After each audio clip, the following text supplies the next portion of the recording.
6h56, Maxime Switek. Le vrai faux de l'info. Bonjour Géraldine Vosner. Bonjour Maxime. Ce matin, Philippe Poutou qui s'inquiète pour les étudiants. Le candidat du NPA promet un pré-salaire de 1 700 € à tous les étudiants, un montant universel qu'ils toucheraient pendant leurs études. Une nécessité selon lui, car aujourd'hui... Les familles riches peuvent étudier sans être obligés d'aller travailler, mais la plupart des étudiants aujourd'hui sont obligés d'aller travailler.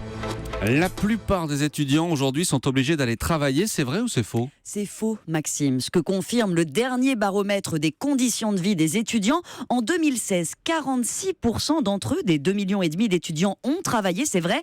Mais attention, en majorité, c'était dans le cadre de leurs études. Alternance, stage rémunéré, 16% ont tenu un petit job de quelques heures par semaine.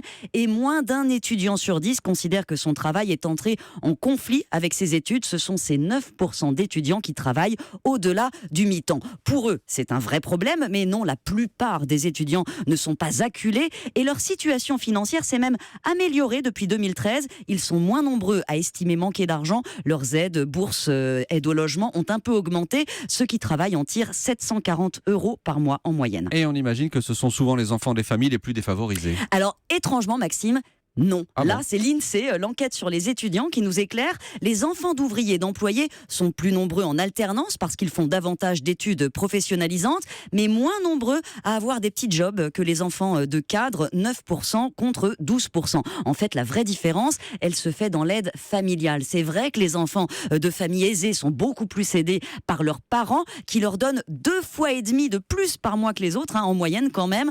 Et même si les allocations, les bourses compensent, ça n'est qu'en partie. Un tiers des étudiants d'origine populaire avouent qu'ils manquent souvent d'argent et que leur quotidien est quand même difficile. Le vrai faux de l'info. Merci Géraldine Vosner. À demain. À demain.